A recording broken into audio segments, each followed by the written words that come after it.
Welcome back. It's the World Soccer Talk podcast, the only podcast that focuses on watching soccer on TV, online and apps.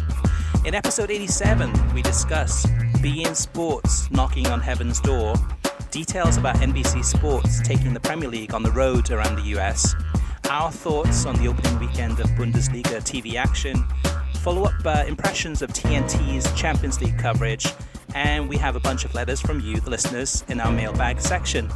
My name is Christopher Harris, aka The Gaffer, and I'm joined today by my co-host Kartik Krishnaiyer from Florida to India to London and back. Welcome back, Kartik. We missed you on last week's episode. The question I have for you, Kartik, is any feedback or any discussions overseas about what's going on with American soccer, or any impressions from those you met overseas about how soccer in the US is going? Yeah, India in particular was an interesting conversation because they're having similar problems with a league that's a closed league competing with a league that's an established league that's a more open league. And oddly enough, in India, it seems like FIFA wants to enforce their statutes in a way that they're not willing to do in the United States. So there's a precedent being set in India, and people in India were shocked when I told them that as part of that there was no quid pro quo for the U.S. being awarded hosting rights for the 2026 World Cup. They had assumed that meant that Major League Soccer would have to open up, that MLS was going to have a second and third division. They don't know the entire picture with USL, NPSL, NASL. These acronyms don't mean anything in India, but they know MLS, the soccer people there, and were a little bit shocked and felt like maybe FIFA's picking on them instead of picking on the United States. And the same could be said for Australia. In the UK, I think the conversation that I had with people about American football, American soccer, revolved around the Columbus Crew entirely. Really? And wow. Yeah, and the shock about that relocation, because what British fans or British analysts who covered Major League Soccer had been led to believe was that, yes, there had been relocations early in MLS's and contractions of clubs early in MLS's existence because they were trying to stabilize the league, but that it was Major League Soccer was distinctly different because it was a football league and had clubs and clubs that have development academies, that have women's teams in some cases, that have youth teams, have teams playing in the second division or the third division in many cases. And Columbus has a great development academy. The assumption in the UK was they were being built out just like British or English football clubs, even though they were in a closed league system. And that you wouldn't be able to uproot a club because there would be an academy attached to a club. There would be a women's team attached to a club. There would be all of this, which I must say, quite frankly, Chris, was my assumption a year ago also. As much as I dislike MLS's business structure, I thought that, well, you have clubs investing locally in developing players in women's game and B teams and all of this stuff. That means you have to move like 4 or 5 things if you relocate, so no club will relocate. Columbus has a great DA, as I mentioned, but it hasn't stopped anyone. And I think there is a fear again in Europe about this La Liga thing. That was the other thing I picked up in the UK about La Liga playing games in the US. People don't seem to be terribly amused by it. And I'm sure we'll discuss that more in the coming weeks. Yeah, that's interesting. And actually, it's interesting to hear about the Columbus Crew, about that being a big story in the UK. I wouldn't think it would get outside of these boundaries in terms of a news story. But I mean, all the way around the United States, it's one of the top stories. Whether you're into MLS or not, you probably have an opinion about it. But that's interesting to hear that it's branching overseas in terms of being a topic of discussion, and I'm sure it's going to be a topic of discussion for the next few months, to say the least. So, Kartik, I know you've been traveling a lot, so you missed a lot of the action that we saw on US television. But what did you catch this past week, and any highlights, any observations that stand out for you? Yeah, I'm really disappointed. I've missed the first 2 weeks of Serie A on ESPN, and I've heard pretty good things about the team of Mark Donaldson, who thank you for sitting in for me last week to Mark. The team of Mark Donaldson and Matteo Benetti, that they've already kind of clicked, and there's a lot of good chemistry, which just reinforces how good ESPN is at broadcasting these sort of matches. I'll see my first Serie A broadcast on Sunday. They've got a match on ESPN News, the Napoli match, and I'm looking forward to that. And then I assume that'll be Donaldson and Benetti as well. So I've missed that. The Premier League, I missed the entire weekend. I did watch Monday, and I have to say I was a little disappointed NBC in their post-match show of Spurs and Manchester United. I was pleased that even though it was a Monday game, because it was two of the top three from last season, they sent Arlo White to call the match. I was disappointed by the post-match show. There wasn't the level of analysis I thought there'd be. It was a half-an-hour show packed with commercials, and they got out of there quickly. And that, to me, was very surprising because generally in these sorts of big matches, they do such a knock-up job post-game. And because it was a Monday, for whatever reason, it was really kind of a substandard post-game show by NBC standards. I would say, though, Kartik, too, that, again, we don't share our notes about what you've watched and what I've watched and my thoughts and things, and vice versa, your thoughts. But the Man United-Spurs game, post-match, the thing that kept coming to my mind was I feel sorry for the Spurs fans. Because 95% of the conversation was about United and what the defensive mistakes, and mostly about Mourinho. And I understand Mourinho at this point in time is the big story, but I mean, fair play to Spurs. I mean, what a fantastic performance in that second half.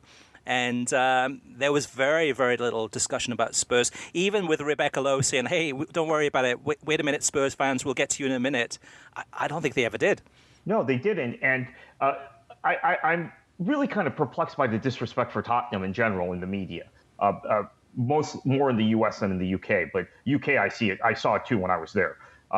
They're just not considered a club at the level of the other, quote, big six clubs. Yet Spurs are the only club in England that have finished in the top three each of the last 3 seasons.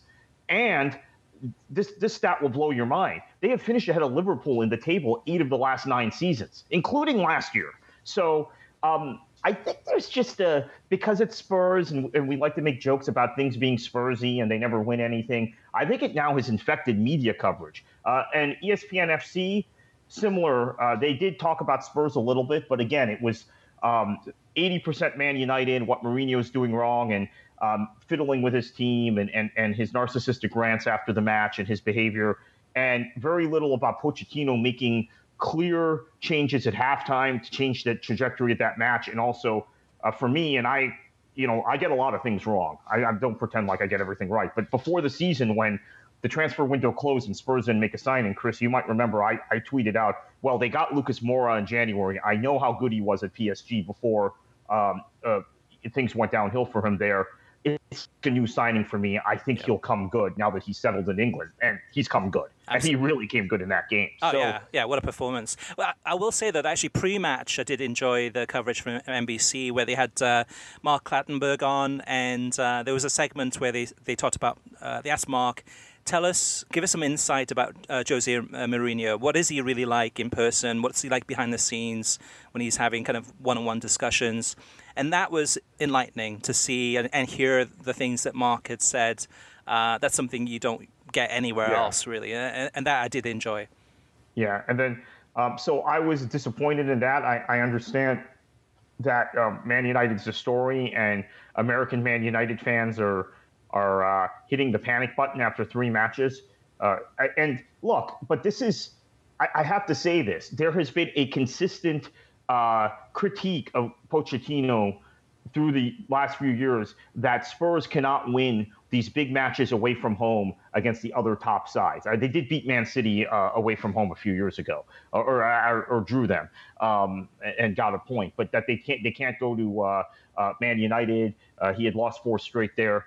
They can't go to Chelsea until late last season, but then people are saying, well, Chelsea was collapsing anyway under Conte, last days of the Conte regime. They can't get 3 points at the Emirates, even though they're clearly have been better than Arsenal now for a few seasons. So this was really a noteworthy result. And they didn't just get a 1-0 or a 2-1. They got a 3-0. Yes, the first half, Man United were slightly better. slightly the better team. I don't buy Mourinho's analysis that they should have been up 3-0.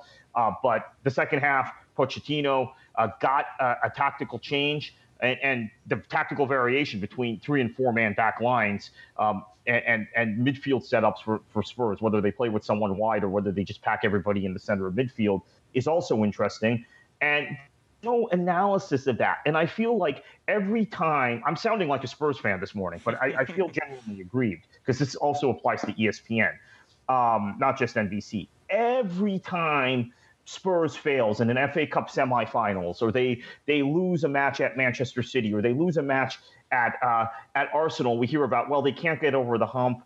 They're Spursy. They just don't have enough. They have a wage cap. Pochettino, maybe he's not an elite manager. We hear all this analysis. When they actually do win 3-0 at Old Trafford, worst defeat at home for a Jose Mourinho team in his managerial history, we don't get any of the flip analysis. So I am a little bit disappointed by that. And I would urge people who listen to this podcast who are in the media to think about that maybe the coverage of Spurs, because it's Spurs, we have a stereotype and we react based on that stereotype.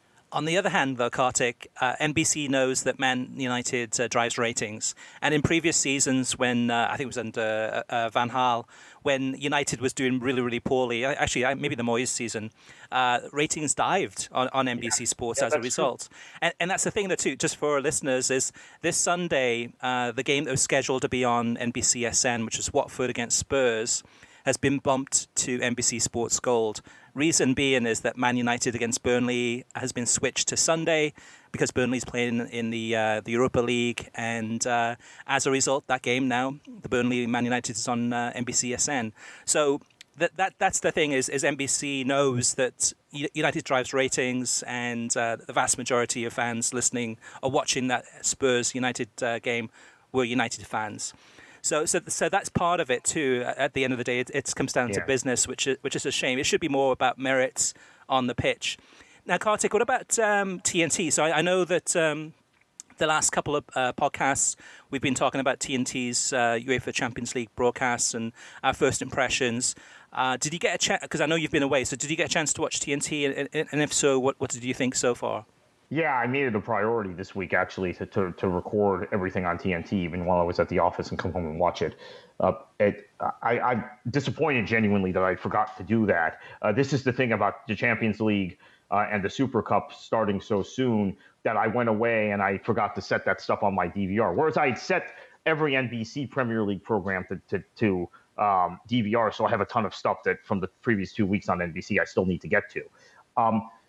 So it's a bit of a mixed bag. So I think the presentation is a little clunky with Steve Nash and Stu Holden in LA and Kate Abdo and whoever is flanking her in Atlanta. I think that's a little bit awkward. I don't like the fact that they dress down and try and be really hip and be really like Fox. And the presentation to me, it's not quite as... The production isn't quite as annoying as Fox, but it's certainly not ESPN or NBC levels. That having been said, actually listening to the analysis on Tuesday and Wednesday from Holden and Nash in particular, but also from Charlie Davies, he was in on Tuesday. Yesterday it was Tim Howard, and we're taping this on Thursday, by the way. Yesterday it was Tim Howard and Carlos Bocanegra. It's actually pretty good.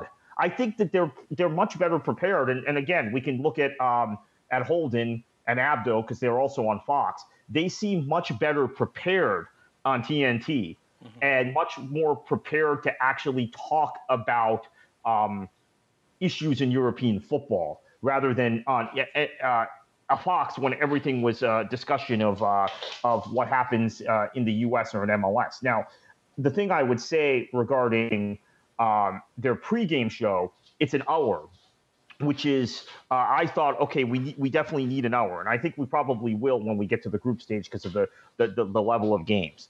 However, it seemed like a bit of overkill for playing games, essentially, for third-round matches, which led them to end up talking about other things. On Tuesday, it was Jose Mourinho for a long time, which it's fine, because I think that's what was on everyone's mind. And NBC and ESPN FC and NBC did do that well on Monday night, talk about Jose. And then we got to a point on Tuesday where TNT was next on deck, and Holden and Nash decided to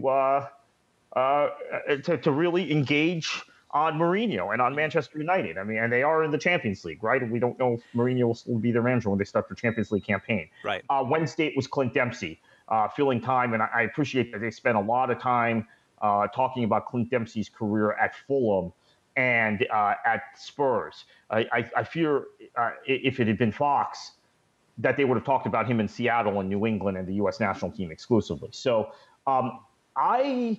it's an awkward thing, Chris. I don't like the presentation. I don't really like the production. I don't like the studio. I don't like the split studio either.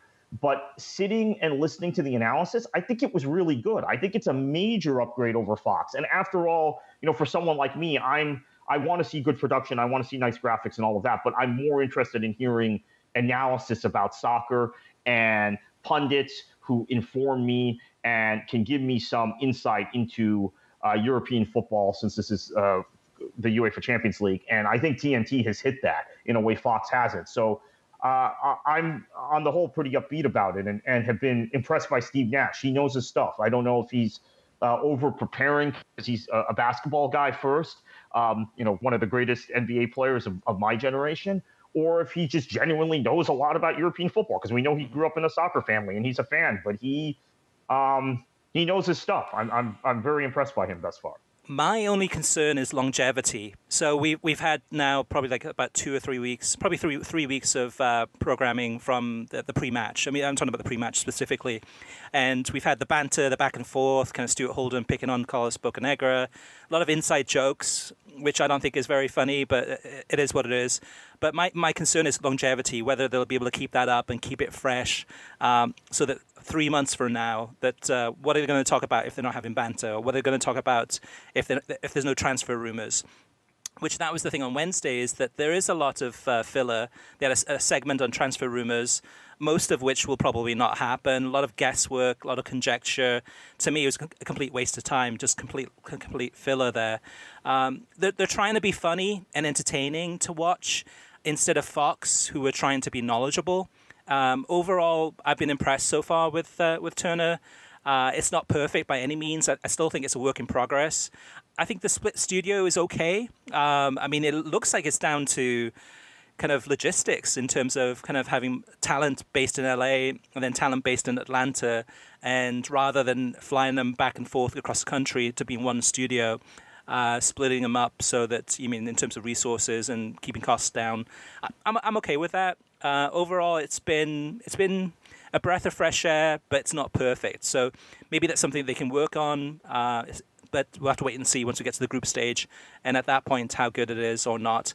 Charlie Davies, or Charlie Davies, as Americans say, it's interesting too, because he's going to be on some of the Bundesliga coverage for Fox. So I think he's going to be one of the studio talent that's going to be there, I think, next month. So that'll be interesting to see how he does there too. I thought he was pretty good. Overall, the talent's been pretty decent. All right, Kartik, anything else that stood out for you this past week? Chris, I also want to point out the TNT postgame show, because I thought that was very good compared to what we used to have on Fox. Very good. It's the same crew. It's a lot of banter, but it's much more complete. It's much more analytical, and it's much more informative than Fox's shows were. Now, again, when we get to the group stage and there are more highlights to show and there's more you have to cram into that half an hour, maybe we don't get the level of analysis. But even with clubs like Red Star Belgrade and Red Bull Salzburg and Benfica, etc., these last few days, we've gotten a really good dose of analysis, again, particularly from Holden and Nash post-match. They understand what they're watching. They're able to break it down, and they're able to analyze it. That hasn't always been the case on Fox. And this goes back to, and I'll leave on this point, Fox has had all these issues. But I wonder if Stuart Holden, and he's really good as the flanking John Strong. I think he's gotten better and better. I wonder if they may have made a mistake not putting him in the Champions League studio, because he's giving a level of analysis pre and post game that you didn't get on that show at all once Eric Winalda was shown the door. So I wonder if they maybe used him incorrectly. But then again, if they were going to do native announcers, you then take your best commentator out of the booth and put him in the studio. So maybe again, it's a Fox problem, and we should be happy they don't have the rights anymore. Yeah, I think it's. I mean, to me, Lallis would have been the one to drop off the set and put Holden in, but Lallis has seniority and he's kind of the big star at Fox, so I guess Fox couldn't really do that. But yeah, definitely good thoughts there, Kartik. In terms of what I watched this past week, the one highlight for me was the match of the week for me was Napoli against Milan. Watched this on ESPN Plus with Dave Farrar and Gary Birtles commentating. It's interesting watching this match because in terms of the stereotype about Italian defenses being so rigid and so strong and so fantastic, the defense was all over the place on this one. So it ended up being a really entertaining 3-2 game and lots of defensive errors, but Napoli held out there for a good opening win for a good opening home win for Carlo Ancelotti. I did watch the Bundesliga opening game of the season. This is interesting. I think we probably talked about this probably a year ago, but I forgot about it, where they have an opening ceremony before the game kicks off. And it feels like it's like the World Cup kind of pre-show or the UEFA Champions League pre-show where they have songs and dancing and stuff like that. But to me, that always feels really, really fake and inauthentic. But going into the match, the on-screen graphics with the team lineups for Bayern against Hoffenheim, fantastic. They had used augmented reality, so the players looked like they were on the pitch and different angles. That was amazing. So hopefully we'll see that throughout the Bundesliga season. Overall, the game itself, oh God, what a nightmare for VAR. I mean, the first game of the season, and the Bundesliga has had problems in the past with VAR, as has Major League Soccer and other leagues. The World Cup was kind of a shining example of how to do it right, but not perfectly. But what a mess up in this one. You had Ribéry diving. VAR didn't call it or didn't signal it to the referee or didn't catch it. Whatever happened, we don't know. And Bayern gets the penalty kick and goes on to win the game. But I felt a bit cheated in this game, really, because it was one of those things that it felt really, I don't know, very fluky for Bayern to win this one. They had the penalty. They had one shot that went into the goal. It was a fluke. That was a complete deflection. But overall, it just felt like inevitable that Bayern would win this game. Almost like Man United in previous years or decades, where you felt that all the chips were kind of on their side and they were going to win this no matter what. But overall, a pretty decent game, and they had Ross Dyer and Ian Joy on the commentary on this one. The TV ratings, Kartik, we'll get to that in a little bit, but we'll talk about Bundesliga TV ratings from the opening weekend. Last but not least, I saw This Is Football, which was Joe Scarborough, talking about Liverpool Chelsea from last season. Lots of interviews and discussion in the build-up to the game that was, I think, towards the end of this most recent season at Stamford Bridge. Really, again, captured the culture and the passion of the supporters and did a really great job. I think I watched that on Sunday. So, in addition to that, watched a ton of soccer games, but those are the highlights for me. All right, guys, well, football is back, and SeatGeek is the smartest, easiest way to get tickets to every game all season long. Whether you're searching for a last-minute deal, planning a night out, or need to find the perfect gift, SeatGeek helps you find the best seats at the best prices, fully guaranteed. There's nothing quite like being there in person, and SeatGeek will get you closer to the action for a great value. SeatGeek is designed to make your ticket buying experience easier than ever. By searching multiple ticket sites and grading every ticket based on value, SeatGeek helps you immediately identify the best seats that fit your budget. Plus, every purchase is fully guaranteed, so you can shop for tickets on SeatGeek with confidence. I have the SeatGeek app on my phone, and it's by far the easiest way I've found to shop for tickets. I've been looking the last week or so, looking at concert tickets coming up in the South Florida area, and it's really easy to use, and you can just scroll through and find it within seconds. Best of all, my listeners get $20 off their first SeatGeek purchase. Just download the SeatGeek app and enter promo code WSTPod today. That's promo code WSTPod for $20 off your first SeatGeek purchase. Now, Kartik, let's move on to TV streaming news, and we've got a big one to start off with. Yeah, unfortunate one to discuss, which is the situation with beIN Sports. They're in danger of being off cable systems completely. This week, I'm sure our listeners are all aware of this now, and a lot of you may have been scrolling on your program guide on Monday or Tuesday and seen beIN Sport disappear. That's what happened with me. I have DirecTV, but beIN Sports is off of DirecTV and Uverse. Another carriage dispute. Once again, beIN Sports is finding itself on the back foot, trying to rally public opinion, particularly of soccer fans, to its defense, using social media, using press release and the media. But Chris, this is now becoming a crisis, and I think it's a crisis for La Liga also, because this is coinciding. As I wrote about for another publication, not for World Soccer Talk this week, this is happening at the very same time as Serie A has found itself on ESPN. And you don't want to overreact and say Serie A is going to overtake La Liga as the number 2 European league in the country.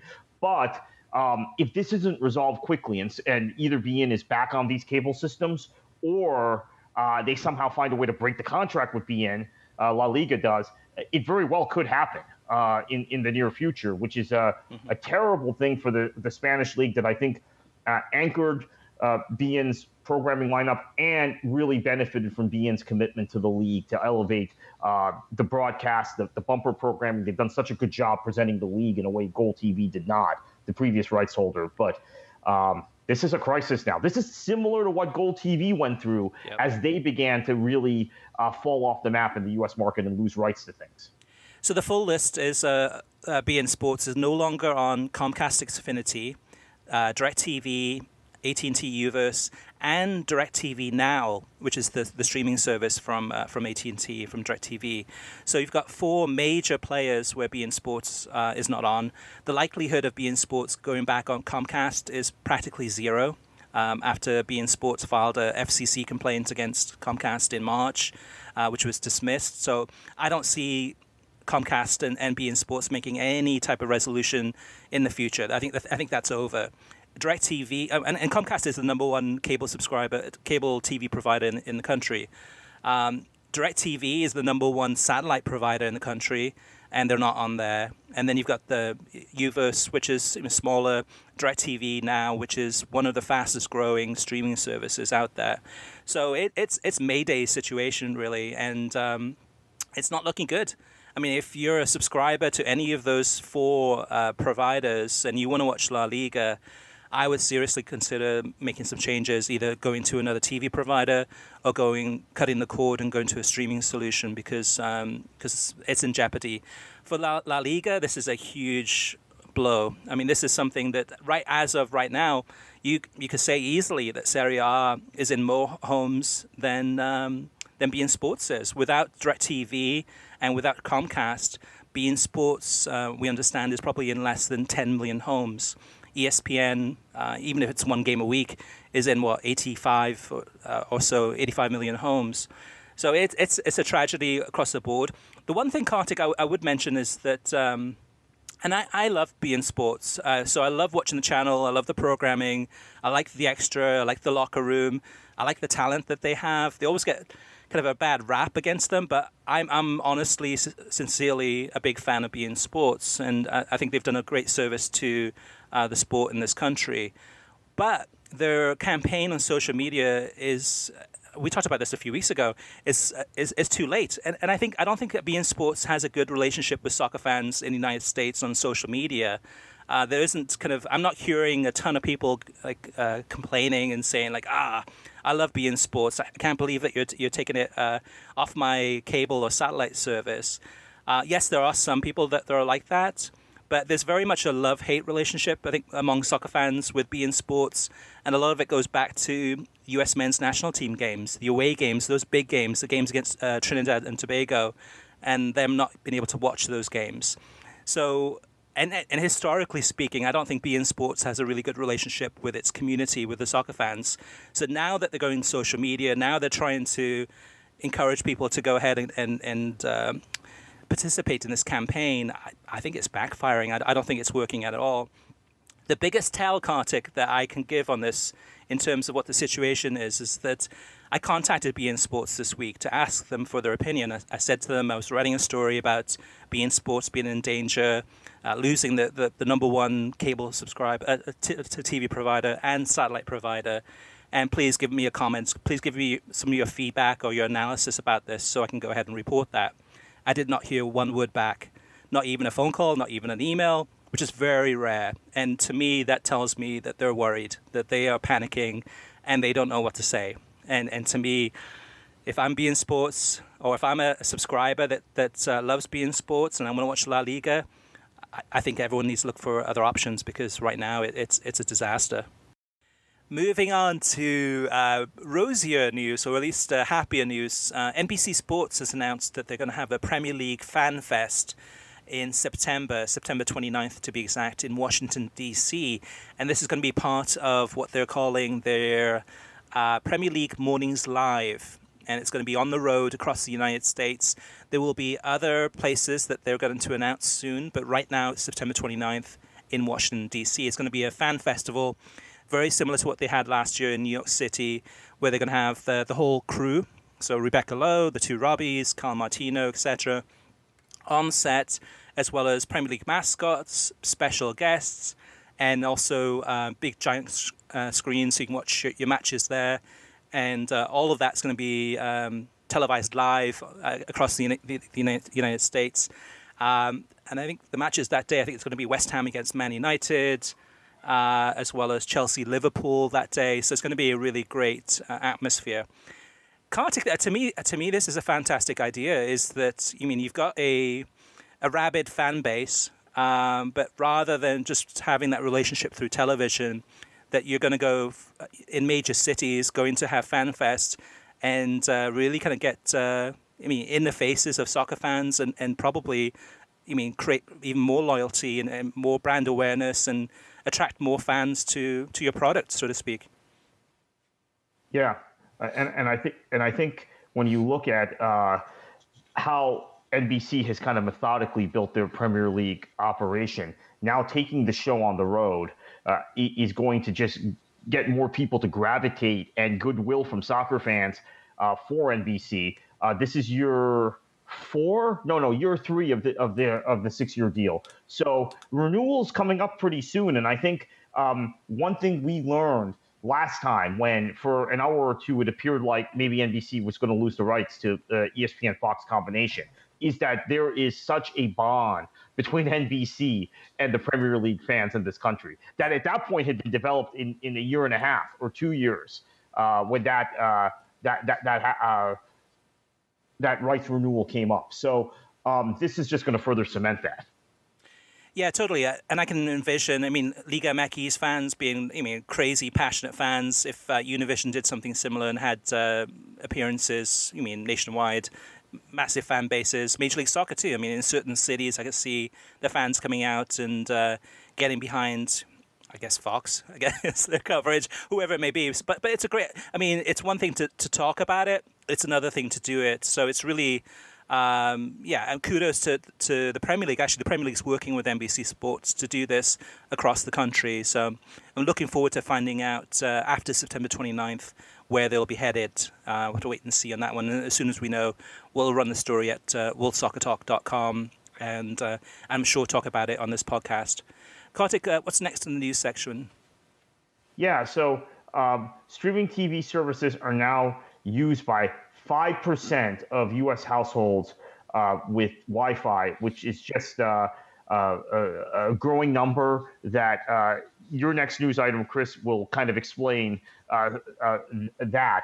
There's a direct correlation between the uptick in streaming TV services and the downtick in subscribers on cable systems for specific channels that cover sports. Yeah, some of those numbers are and this is from July to August. So this is TV subscribers that subscribe to these channels. ESPN lost 290,000 subscribers. NBCSN lost 224,000 subscribers. FS1 lost 147,000. And the biggest drop of all was ESPNU, who lost 632,000. So as those numbers of TV subscribers decrease, and we're seeing streaming services increase, you can see why ESPN is launching ESPN Plus, and why Fox has, Fox Soccer Match Pass, but you have to wonder if Fox will have maybe their own streaming product in the future, or maybe they're working on something. NBC Sports Gold and Bleacher Report Live, etc., etc. They're really kind of building for the future, while currently and in the past, TV subscribers are going way down as people cut the cord. Okay, let's move on to TV ratings, Kartik, and some interesting numbers from this past week. So I'll lead with the biggest number from this past week, and that was Liverpool against Brighton on NBC on Saturday in that 12:30 to 2:30 time slot, and that was 831,000 viewers, pretty decent number there. Arsenal West Ham had 537,000 viewers. Newcastle Chelsea 535,000 viewers. And then Man United against Spurs on Monday during office hours, that one had 395,000 viewers, which is pretty decent for a Monday 3 p.m. Eastern kickoff. Some of the other numbers, we had the Bundesliga opening weekend, and the two most high-profile games that weekend. The opening game, Bayern Munich against Hoffenheim on FS1 on Friday, had 97,000 viewers. And this is a similar story that we've talked about, I think, probably last year, for the last 12 months, is that Bayern Munich, and actually really the Bundesliga, has such a difficult time breaking that 100,000 viewer barrier. And here's another example. Opening game of the season, you would think there'd be huge anticipation for this. Yes, Hoffenheim doesn't have a huge fan base, but Bayern Munich obviously does. 97,000 viewers. Now, this past Sunday was the biggest game of the weekend, arguably, and that was Borussia Dortmund against RB Leipzig on over-the-air Fox, the big Fox. And, of course, with Pulisic and all the fanfare about this game on Big Fox on a Sunday from noon to 2 p.m. Eastern, which is a great time slot, that had 395,000 viewers, which to me, Kartik, my opinion on this one is that's a pathetic number. To have on over-the-air Fox, you're having the same number of people that are watching Man United against Spurs on a Monday, during office hours on a cable channel, than you are over-the-air Fox, which you should be getting at least, minimum 500,000 viewers. And even with Pulisic, and even with Dortmund, and even with RB Leipzig, 395,000 viewers is just not good enough. Yeah, I cannot explain what Fox is doing with the Bundesliga. This is year 4 now, Chris. The numbers have only gone up slightly. There's been a slight uptick, which I think is related largely to Pulisic and maybe some other American players, and Marco Fabian and some of the Mexican players in the league.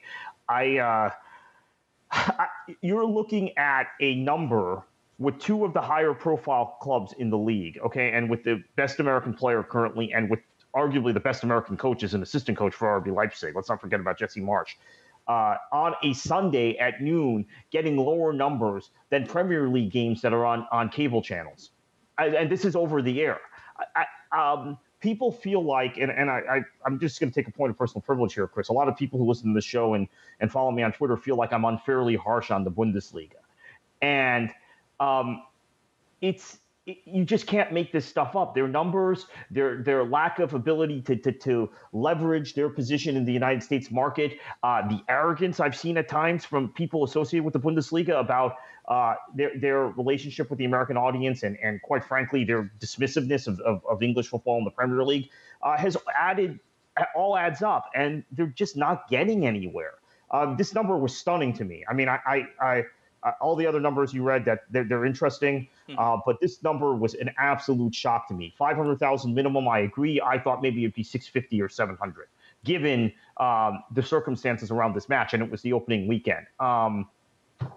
So there's not much more to say about it. Yeah, my prediction is going to be, once this contract is up in I think 2020, is that the Bundesliga will be on ESPN Plus, Bleacher Report Live, or DAZN, or Goal TV. I don't know. It seems to be that it's not meant for television because I partly blame Fox for this in terms of the lack of promotion and publicity, but there's bigger issues here too. And for whatever reason, the Bundesliga doesn't seem willing to really be honest with themselves and really kind of do something to change this because it's not working. Let me say something. It's not just Fox, okay? It is the Bundesliga as well, and it is the attitude of some of the German clubs towards the American market. The German clubs other than Bayern Munich. And I'll just leave it at that. Maybe this is a discussion for another day, but it's not all on Fox. Even though we like to beat up on Fox at times, I think a majority of this comes from German football itself and some of the arrogance and misinterpretations going on over there. And I think that the thing is, Kartik, is I think both you and I are big fans of the Bundesliga. Yeah. We love everything from the level of football, the stadium atmospheres, the television coverage. It's set up to be a success. It's just that the way they're going about doing their business, similar to other leagues, is frustrating because they should be and could be doing more, but they're not. And part of it is cultural. It's definitely the British culture is definitely more in sync with the American culture, but that's just part of it. That's a very small part of it. There's other things they could be doing that they're not. Kartik, let's move on to listener mailbag. The first one up is from John Brubaker, and I saved this one for you from last week. I was going to ask it last week to Mark, but I thought you would be a better person to answer this one. He says, have TV rights been established for the upcoming Concacaf Champions League tournament? I'm surprised that the MLS and its TV partners, as far as I can tell, don't put forth much effort to promote the actual competition. I find that these are the most interesting games that MLS teams play, since they provide a barometer for the quality of the league. For fans of international soccer, it can be hard to know why to care about some regular season games in Major League Soccer. The Concacaf Champions League, on the other hand, feels much more meaningful, but you actually have to do a fair amount of research to follow it and know where to watch it, at least on English-speaking channels. Why is the Concacaf Champions League not promoted more on TV? And do you guys imagine that if it will eventually be given much more attention? Do you think that Major League Soccer could attract more fans off, for example, the Premier League by promoting the CONCACAF Champions League and its rivalries? So this is a great question, and I will tell you, I've been told by sources close to CONCACAF that they have no intention of allowing what happened this past tournament to happen again, where you're having to watch on Facebook Live or on select games on Univision. They want an English language partner. They're apparently going to make it happen, at least for the knockout stages, hopefully for the earlier part of the tournament as well. But again, the proof will be in the pudding if it actually happens. But they do realize that last year was a missed opportunity, particularly with an MLS team coming so close to winning it and in Toronto FC. So I would say they at least know and they agree with your critique, John, and they're looking to solve it for this tournament this year and get back on television, English language television. Next up is JP, and this is not JP de la Camera, by the way, but it's JP, one of our listeners. He says, towards the end of your discussion, Mark Donaldson laid out his vision of what the future of sports viewing or entertainment in general will look like in 5 years, with everything available to purchase individually to create your own specialized package. While this may be good for an established sports fan, it could create a downward spiral in fandom in the future. One of the most underrated aspects of someone becoming a fan is serendipity, a child coming across a game on TV and starting that love affair. Once everything becomes on demand via streaming, only the people who already know what they want to watch will take the time to lay out their options and find the correct stream. This model works for regular entertainment where browsing and binge watching is prevalent, but I cannot see it working for live sports. Sure, you can watch a game you missed live, but at that point, the score is already known and the highlights are available. This only works for someone who, once again, already knows they want to watch it, but had a conflict, such as a job, etc., and made a point to avoid any media that might spoil the end result before they can watch it later. Not a great way to gain new fans. And I agree with that, Kartik. I think I don't have any stories to tell anecdotally from myself, but I'm sure, I've heard stories about soccer fans, whether it was in the 80s, and flipping through the channels on a Saturday morning and coming across Soccer Made in Germany on PBS with Toby Charles and going like, what the heck is this? And just getting hooked on it. and a lot of those fans have, kind of been lifelong soccer fans ever since then. And I'm sure with the Premier League too, as far as back in the days of the 90s and going through the Sunshine Channel or some of the Fox Sports channels, flipping through at about midnight, and coming across some of the English Premier League highlight shows, which was the only English Premier League coverage on TV at the time. I'm sure there were fans that were hooked on that, or whether it was indoor soccer, or even today, the World Cup. The World Cup is the perfect gateway drug. Flipping through and coming across it and falling in love with the sport, or getting curious about it enough to continue watching it. But I think JP raises some very good points there, Kartik. Yeah, I completely agree, and I think we see that people bond with the sport through different experiences, but mostly they're experiences that come from television more than any other driver in terms of people watching professional soccer. Yeah, which puts soccer at a disadvantage where most of the coverage now is going to streaming and going to on-demand. Well, not on-demand. It's going on to a kind of a behind a paywall versus, whether it's golf or American football or college football, and you're more likely to come across it that way on television. So, yeah, good points.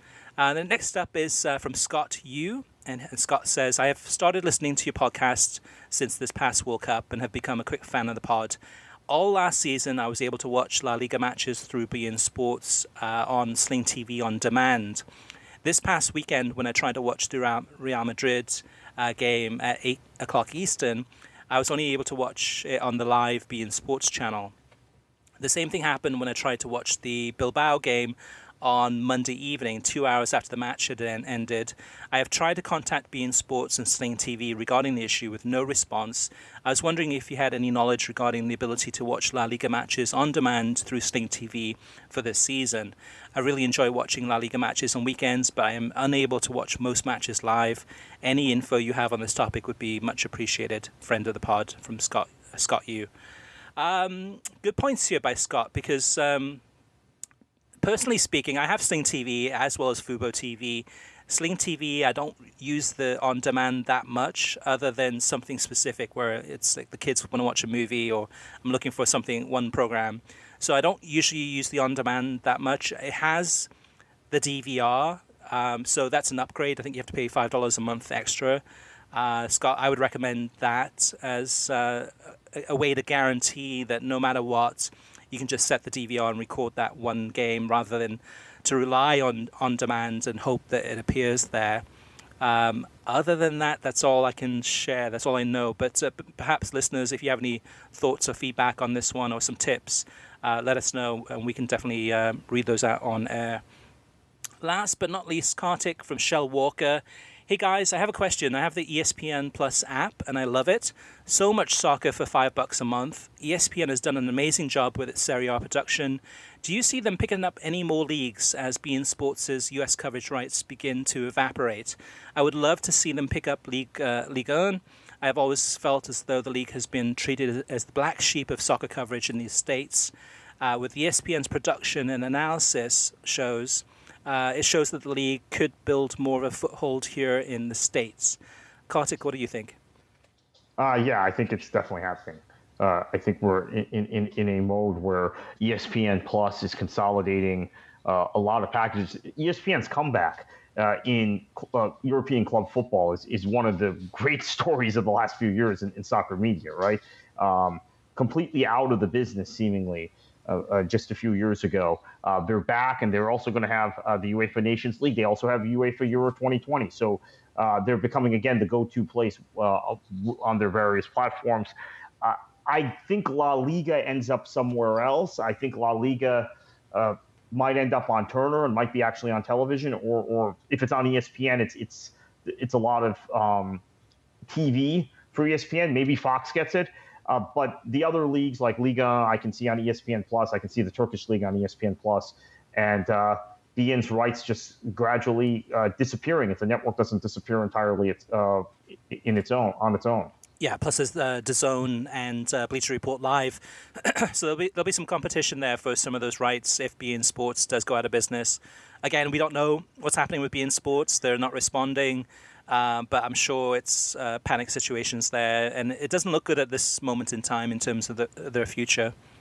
Now, if you have any questions for us or any feedback, you have some tips or you want some advice, you can always reach us through email at web@worldsoccertalk.com, as well as facebook.com/worldsoccertalk, and on Twitter @worldsoccertalk. Plus, of course, you can always post comments on worldsoccertalk.com, and we'll be glad to read those out on air. So thank you for listening. You can get a new episode of the World Soccer Talk podcast every Thursday. Every episode is released on SoundCloud, YouTube, Stitcher, iTunes, TuneIn, Audio Boom, and worldsoccertalk.com. If you like the show, share it with your friends on social media and give us a review on iTunes. We'd greatly appreciate it. And Kartik, coming into this weekend, we've got plenty of Liga 1. You've got Major League Soccer. I think this is the last week, actually, Kartik, before we go into the international break with the UEFA Nations League. And we're actually with the UEFA Nations League, every single game is going to be on ESPN, either ESPN Plus or the TV channel. So there's going to be a ton of coverage coming up. But going into this weekend, Kartik, with all the options available to them, what should they do? Enjoy your football.